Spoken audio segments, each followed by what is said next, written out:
5 straight wins now, and you guys have scored at least 120 in 5 of the last 6 wins. Was there a moment after the AD injury when something came together and you guys figured out the way guys were going to play out into a certain Thank you. the way you're doing pick and rolls and the aggressiveness and the spacing? Are there a couple things that kind of fell into place to you here? We're just trying to figure out a way to work well off one another, no matter what the lineup is, and everybody that's been on the floor is just kind of playing off one another. Really good rhythm, with our offense. We're sharing the ball tonight. We had 26 assists, which is a good number. We want to kind of be in the 30s, but that was a good number. But our pick and roll game has been very good, either if it's me handling, Russ handling, DS handling, and we've been very efficient with it. Just for somebody that's run a lot of pick and rolls and had a lot of success for many, many years doing it, are there a couple more specific things that you could share about kind of what you guys are doing, why that's been working, and what your role is in that? Well, obviously, it's all about matchups and reading the floor. It's for me, running the pick and roll is never about the defender that's guarding me or even the defender that's guarding the guy that's setting the pick. It's more of the back line, and it's because there's going to be 3 other guys defensively that's going to be watching the pick and roll, and they're going to be rotating. They're going to be, figuring out a way how to get the stop. So, for me, my vision is always on the third line of defense. It's not the guy that's guarding me. It's not the guy that's guarding the pick and roll. The guy that's setting the screen is more of that third level. So just trying to be, steps above or steps ahead of the play. LeBron, you always say you're trying to give what the team needs. Obviously, that play where you score with 48 seconds left, balance on this huge play. It seems like you've been really, especially during the win streak, hunting mismatches, hunting guys who are in foul trouble. Has that been an added part of your game, or do you sense more urgency to kind of find some of those mismatches in some mismatches, especially in close ones like this? We're just trying to read the game the right way and properly. And for me, I'm always thinking the in-between game. And I don't mean like mid-range shots. I'm talking about just like in the game, thinking about ways I can exploit defenses and put us in a position to be successful, and knowing what's going on the floor, and knowing if we're in the penalty where we're going to the free throw line with another foul, or if it's a specific player that's in foul trouble, that's a key guy for their team, and we want to try to attack that. But that definitely was a big play, down 2, and I was able to get to the line. Sabonis fouls out. I was able to put us up 1, so it was a big play. LeBron, knowing how precious sometimes opportunities can be for role players in this league, what have you made of the way Thomas has attacked this opportunity? And I guess, big picture, if and when AD comes back, or when AD comes back, what could potentially a Thomas AD grouping look like if they're both playing at the levels that we just saw AD at versus this version of Thomas? Thomas is definitely taking full advantage of his opportunity, and it's a guy that plays extremely hard, knows how to play, and probably one of the most skilled bigs in this game. He catches everything, he finishes everything around the rim, but he also has a soft touch from the mid-range and from the three-point line.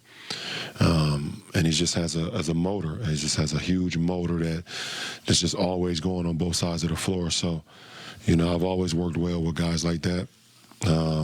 Guys that just always put themselves in position, and the trust that he has with me, with Russ. We're always looking for him, especially when he has mismatches down there and he's sealing in the paint. And I've already kind of had visions of what that could possibly look like with the front court of myself, AD, and Thomas on the floor together. I think it could be extremely beneficial for our ball club, but also at the same time, just stand in the moment. And we're just trying to hold it down to our big guy comeback. And Thomas has definitely done his part, and we're all trying to chip in. LeBron, looks like you guys are in Denver. There'll be another game going on that you may have some interest in. Just curious, the Buckeyes aren't in it, but do you have a Georgia TCU? No.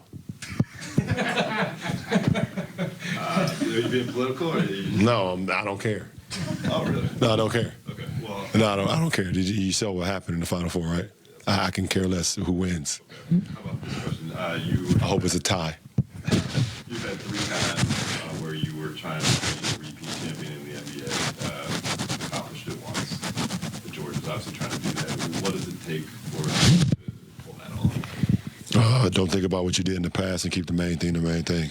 You know, it's all about obviously understanding that everybody's going to be gunning for you. Everybody want to knock, you know, the title off the defending champions. But, you know, the next year is going to be, it could be a new champion or it could be you. So you have to just always just stay in the moment, you know, understand that, you know, nobody's playing for last year. You know, this is this year, and let's see how we can, you know, be better.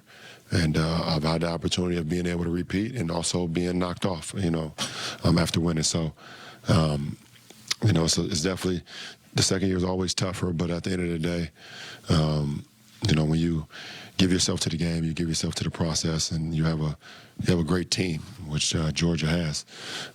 You know, they put themselves in a position to win. Last question, Sam. Ron, this group has shown a lot this season that y'all are not going to give in, and you're leading the way there. But you go down 2-10 to start the year, you claw your way back. AD goes down, and we see what you're doing right now. With that in mind, your vision for the next 3 weeks and the immediate future, I mean, I guess in the context of not only the trade deadline, but the idea that this is looking like a capable team that is figuring things out, and you're going to get help eventually. Just what's the outlook for you? Well, I've always only had one goal, and that's to win. That's no matter the start. I've always kept, you know, my eye on, you know, what we can become. And I said early on, we're young. We're just a young team. We're just now getting together. We don't know who we are. We don't know what our identity is. We got a fresh coaching staff. You know, we're putting in, implementing things. We started the season, no DS. You know, he didn't even start the season, ended up breaking his thumb, you know, and we had injuries here and injuries there, guys in and out. You know, so it took a toll on us. And we just, you know, we're leading the league in most starting lineups. I think we got 21 starting lineups so far in less than 40 games, which is insane, you know. But just trying to figure out, just trying to play for one another, you know, and not give in. We don't really care what everybody else say about our ball club or what's going on the outside. No, we just want to play the game. You play the game the right way, you know. And I think the basketball guys kind of gives back to you. You know, some games we're, you know, either outmatched size-wise or, you know, outmatched on other things, but we can always control how we play, and that we can play hard, we can fight, we can scrap, and then and live with the results, and go from there. So we've given ourselves a good chance to just be the best team we can be, you know, and we'll see where the chips fall where they may at the end of that.